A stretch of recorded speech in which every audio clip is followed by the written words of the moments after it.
All right, it looks like we've about leveled off with participants joining, so I'm going to start off today's Battlefield call. Good afternoon, everyone. Thanks for joining our Battlefield call today. It's featuring Lisa Rourke, our Vertical Alliance Specialist at TD SYNNEX Public Sector. This afternoon, Lisa will be covering many of the ins and outs of government grants for us. Some of you may already know me, but I'm sure that many do not. I'm the Marketing Campaign Manager for Autodesk and our Digital Design Division. In my role, I work with our partners to enable them to go to market in the public sector, working on joint campaigns covering the gamut from email nurture, social campaigns to webinars, events, trade shows, and more. My aim is to enable you to effectively reach target audiences in the public sector with compelling, timely content, information, and calls to action. So a few months ago, me and my team were fortunate to welcome Lisa to one of our team meetings, where Lisa guided us through a highly informative and helpful presentation on government grants. It was really timely because various vendors and various government grant programs started becoming focal points of the campaigns I was talking about with my vendors and partners. So I started to hear terms like IIJA a lot, smart grants, and more in the marketing meetings I was in. Thankfully, Lisa stepped in, and with her expertise, she gave our team the information we really needed to get a handle on it all and really make a difference in our grant-focused campaigns and make an impact. So when the topic of this quarter's Battlefield call came up internally, I immediately thought it would be very helpful. And I hope also highly impactful for Lisa to speak directly to all of you today. Hopefully you all get as much out of the session as I did in that first presentation Lisa did for our team. And before we jump in, please note, if you have any questions, please type them into the Q&A feature and we will address them at the tail end of the call after the presentation. Now, without further ado, let me introduce Lisa Rourke. Thank you, Jeff. Hello, everyone. Lisa Rourke, it's such a pleasure to be here today. I'm going to turn off my camera and then turn to the presentation here. Jeff, can you, just to clarify, can you see the screen? I certainly can. Okay, double checking. The box went away, so I wanted to make sure before I just jump into this. Okay, we're going to talk about something that I love to talk about. This is a very hot topic right now. As you can imagine, there's so much opportunity across state and local government. And part of that reason, or a lot of that reason really, is due to the fact that the money is flowing. So my goal today is to give you, I hope you walk away with some tips and tricks for how you can grow your business across state and local government, given the amount of funding that we find across these verticals. And I want to touch on briefly where this money is flowing and then how you can apply it, knowledge of this in your conversations with your customers. First and foremost, the American Rescue Plan Act, the state and local government fiscal recovery funds. These are still very much in play. So right now we have three major streams of funding that we're focusing on in our conversations with customers.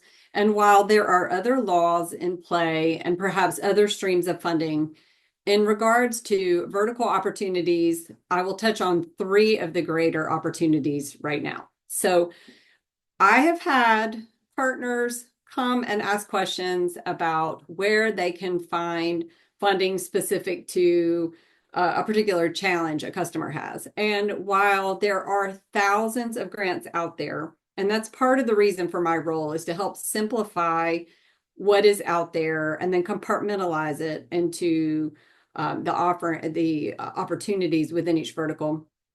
I don't like to leave people empty-handed and let them walk away with disappointed if maybe there's not a particular grant for a challenge.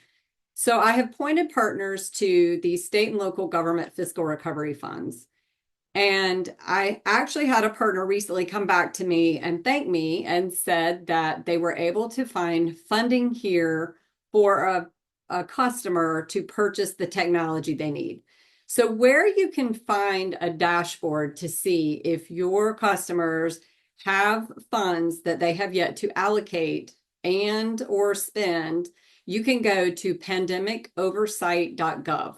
And I love this site. You may have already known about this site, but usually when I talk about this, this is new to a lot of people. And if you look up at the top, if you go to the site and you go to data and interactive tools, and you look for the dashboards and the data sets, you can find information on all pandemic era funding. You can look at maps, you can look at graphs, and you can actually put in zip codes, addresses, and you can see if your customers have yet to allocate their funds. And if if the agencies have not allocated funds by the end of this year on December 31st, they will lose those funds. But the good news is they still have 2 more years to spend after that. So these funds can actually be spent through December 31st, 2026. So I want to make sure that everyone's aware that this is a great place to go and check that out. Some agencies have already spent and allocated, and you'd be surprised, some have not.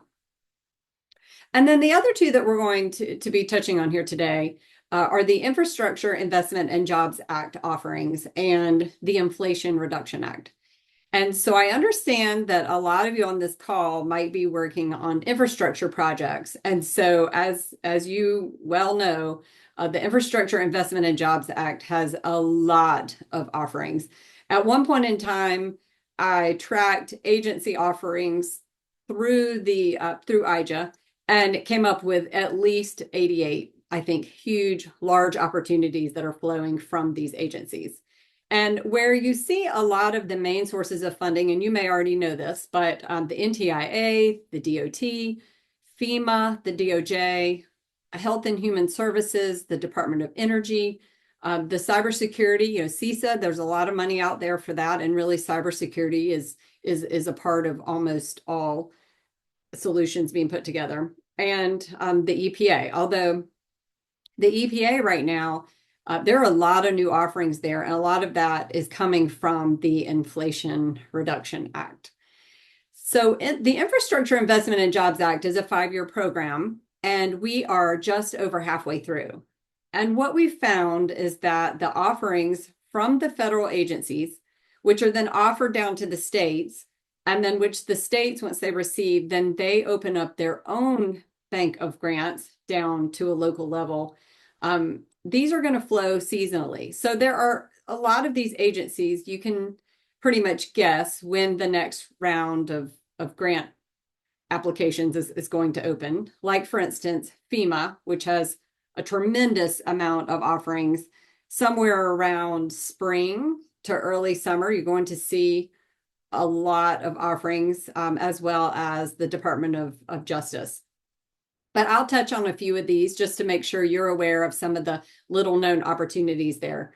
And then the Inflation Reduction Act, for a while, once this law was passed, I couldn't figure out, I knew what was going to be a part of it. We knew it was a lot of green energy, some healthcare, but we didn't quite know how it was going to play out. And from what I can tell, there's a lot of information out there, and it's hard to know exactly, but it looks like these offerings will be available through 2030. So you've got some time here.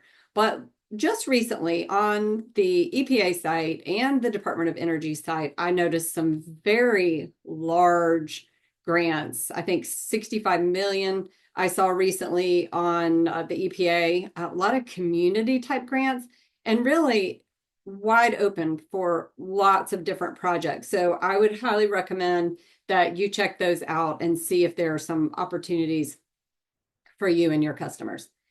And this next slide here, we received this information a couple of months ago, and this is from GovWin, and this information actually is based on Q1 information. And so we get this we're a little behind when we learn where the hotspots are. But I clipped both of these because I think these are really powerful. So if you look at the 10 hotspots for 2024, and these are listed in the order of growth rate, and you see number one, scaling cloud services, normalizing drones and robotics would be number two, leveraging education software, then expanding clean energy, strengthening disaster response came in the middle, investing in legal and tax services, developing green urban areas, supporting first responders, and revitalizing built spaces, number 9, and then 10, modernizing water infrastructure. So this makes up the top 10 hotspots. And the other reason I wanted to show this and show this map is we get a lot of questions from both vendors and from our reseller partners, and they want to know, in which states are there some of the greater opportunities right now? And what I find interesting about this, so a lot of us are aware that some of the greater buckets of funding are going to states like California, Texas, Florida, and New York. But then it was very surprising to me because I'm actually located in South Carolina, lived in North Carolina too. And I think, wow, the Carolinas are on here. Maryland, I guess because it's here right outside of Washington, D.C. D.C. is on here, Washington, Minnesota. But what I find is really interesting, and as I touch on some of these tips and tricks as I flow through some of these slides, you can look at some examples I have of some of the funding, the successful funding out there and the states and their projects. And you'll see a pattern, and you'll see that a lot of the money and a lot of the projects is kind of following this same graph. I wanted to pull out a couple of things. While I might not specifically touch on, say, water infrastructure today or some of the larger infrastructure projects, I did pull out a couple of examples because these are some of my favorite to talk about. And these DOT SMART grants, this actually just closed just recently, but this is one of my favorite sites to visit. And I wanted to mention too that if any of these agencies and their offerings are of interest to you, you can go to these federal agencies and you can request to follow them, to receive a copy of their newsletter, and to receive information as they release new funding. But the DOT really is one of my favorites because they have such amazing graphs. And I think we can glean so much from them. So if you look at this map here of where the 39 states are represented with these projects and funding awards, you'll see that it follows a similar pattern as the map I just showed you on the previous slide. And you'll see that 93 projects were included in this. Now, this was for FY23. So I don't have information yet to share on FY24, but I love the graph at the top because if you really, and I really like be able to see visually any information that I find relevant. So you can look here and they've categorized all the technology that's included. You can really get a good idea about the different types of infrastructure. And then you can read a synopsis of the 39 states and their awards underneath that. And so it's very easy to scroll through here and you can glean a lot of information. We tell our partners when you're meeting with your sales teams, I really just think it blows the door wide open for what's really possible, enliven some of your conversations. And it's really easy, I think, to get stuck in a box. But then if you can read about what some of the other states and agencies are doing, I think that customers are really interested in this type of information, and it really puts you in a strong consultative role. Another one that I like to pull out and talk about, and a lot of us are aware that 15 billion through the Infrastructure Act has gone toward airports. But I think a lot of people aren't aware it's not just one grant that's available on the FAA site. There are actually several different streams of funds on the FAA site. And one of the reasons that I chose this, you can also look at the map. You can look at two different maps here. So one shows the airport infrastructure grant funding amounts, and then the other shows the FAA contract tower competitive grant program. So if you visit the FAA site and you pull up the keys that are attached to, specifically, I want to point out the contract tower competitive grant program.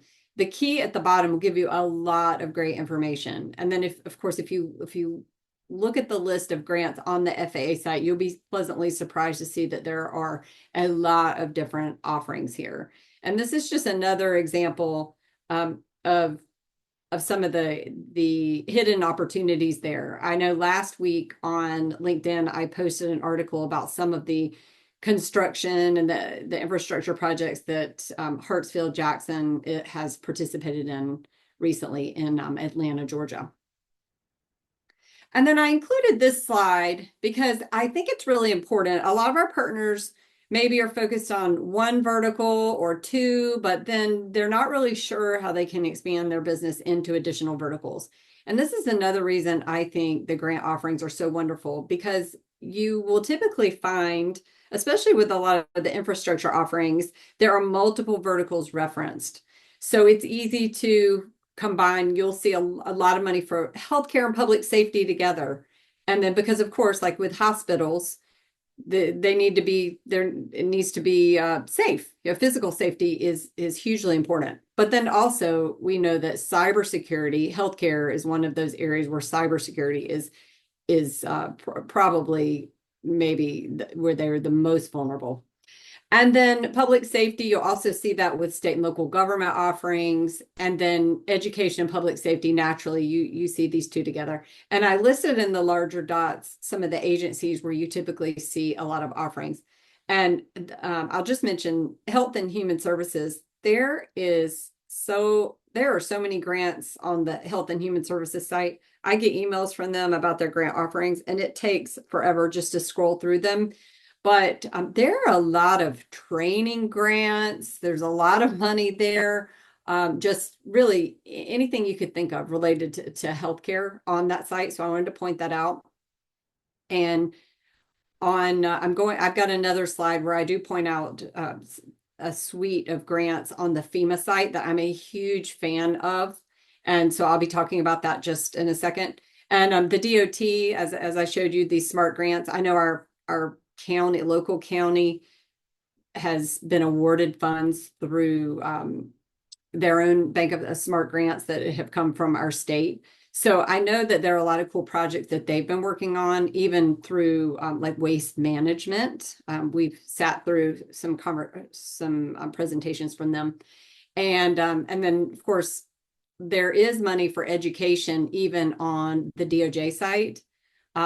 I also want to point out, and so that I don't forget, education is one of those verticals. I know people are looking for money and they think, once the ESSER funds dry up at the end of September, we don't see any money out there for education. But really, there are these just hidden places where you can find funds. So FEMA is one of those. And on that slide, I'll be sure to hit those. And then, so I also have seen a lot of education money on the Department of Energy site. And so I did want to mention, I think I did say this, but cybersecurity, there is specific money for cybersecurity, and we're expecting those state and local government cybersecurity grant funds to be opening up again soon for this next year. But keep in mind too, that really all the solutions that you're putting together probably will have some type of cybersecurity component, because as you and your customers build the case for why the solution needs the technology it has, you could say that it's critical really to protect the solution you're putting together. And keep in mind, I think I'm not sure if you're aware, but I think it's worth saying that the end user, they're the ones that are going to be applying for these grants. And as they put their applications together, they're going to want to build it from the standpoint of, we need this solution because this is critical. And here's why. We have this awful situation that needs to be fixed. And here's why we need this technology. It's not put together on the basis of, we really need to update and we really want this technology. Those aren't usually the grants that are the applications that are successfully awarded. It's more on a critical need basis. So it's all in how they structure the opening statement. And so on the FEMA site, I love to point out these preparedness grants. And to me, these are really great because while I just mentioned that most grant applications, the solution and the application is really built around a current need and a current problem, maybe based on some stats that they've got. These preparedness grants are really wide open.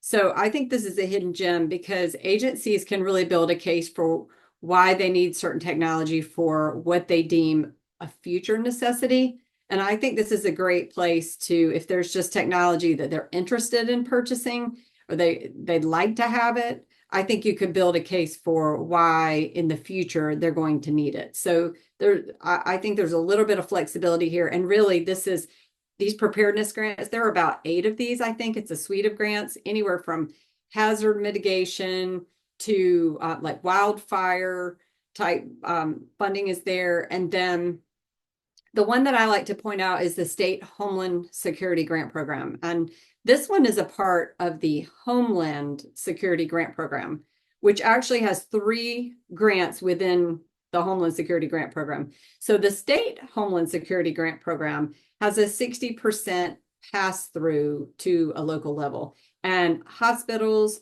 schools, lots of different buildings and structures are considered soft targets. So I would say there's even a nonprofit grant opportunity there. So I would definitely mention that to you so you can take a look and see if this might pertain to some of your customers. And then it sounds like this audience is probably really in tune with infrastructure and how it relates to across the different verticals in state and local government, but not a lot of people are aware. And even I, when I came into this role, I don't mind saying the first thing I thought of when I hear all this money's coming for infrastructure, I think, oh, great, roads, bridges, buildings, in the along those lines. And then what we come to realize is really infrastructure is related to all the verticals that we specialize in on our team. And really you can find use cases and projects across health, things related to jobs, training, safety, mobility, accessibility, even culture in state and local government. And really it's all about when you think about software and convenience and necessity. So infrastructure really is very broad. And then I pulled some questions just in case, just some little things to think about when you're talking with your customer in terms of infrastructure, things you can pull out to have your customer really think in terms of their challenges. Because once you hone in on what their challenges are and their needs, and when they realize you really understand them and you get them, we know that these build stronger relationships in state and local government. And that's really the main difference between, I think, I've worked on the commercial side, now on the public sector side. I really do think it's all about understanding them, understanding what their challenges are, and then really helping them find a funding source.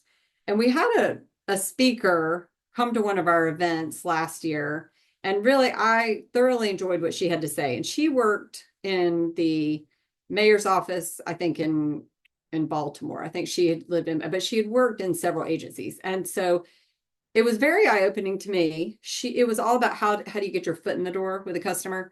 And so she talked about her email would be flooded, her phone, her voicemail would be flooded. And she said it was very easy to go through and delete the messages if they said anything like, we're your local sales rep, or, they were trying to sell like a solution in a box, or, something like that. She said all those got deleted. She said, but the ones that she would talk to and give them a few minutes are the ones that said something that knew about a challenge that they'd had, and that they said something to the effect of, and oh, by the way, there's funding out there. And she said, because there's really no way that anybody can know all the funding that's out there. And while I do this a good part of my day every day, we really know that there are thousands of grants out there. But she said she would give them a moment because she thought possibly they might know of a source, something that they didn't, and where they could get funds to buy what they need. So just a little tip I like to throw in there. But some of the questions maybe as you're engaging with your customers would be about the safety of the public. And is that in jeopardy if the infrastructure is poor or it breaks down and fails? Because if the public's not safe, then really nothing's safe, and nothing in state and local government is going to work. And then how does the infrastructure ensure resilience across state and local government when they are faced with these threats and situations? And so like FEMA's got a lot of this money that answers this question. Can they recover quickly and maintain their public safety? And are they able to quickly protect against threats? And are they ready to protect and sustain the health and economic well-being? I mean, this is really a hot button across state and local government right now. And then what innovation is warranted, the technology, methodology, and materials that should be implemented.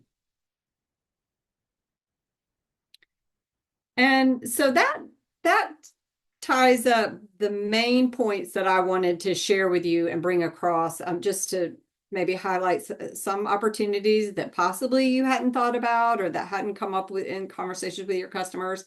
But I'm happy to answer any questions you might have about the material or any other questions about grants. I'll do my best to answer those questions. Well, thank you so much, Lisa. Let's see here. I don't see any questions that have come through just yet, but we can give that a minute here. Um, but I wanted to just take a moment and thank everyone for joining today for the battlefield call. I certainly hope you found Lisa's information useful.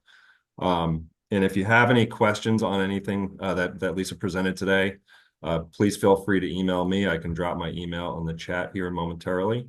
Many of you probably already have it.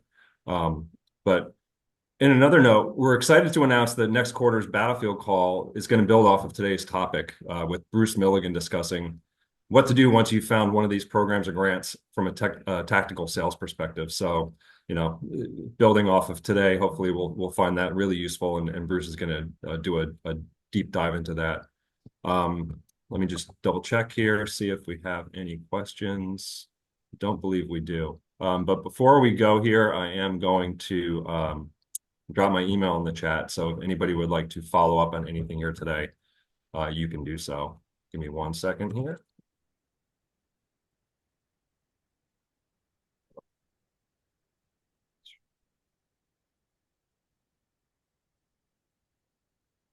There it is. Went out to everybody here. So again, once again, signing off today. Thanks again for your time. Have a great rest of your day. Please feel free to reach out to me with any questions, comments on today's Battlefield call. Thanks so much, Lisa. We appreciate you giving us a great presentation. Thanks for having me. Hope everyone has a great afternoon.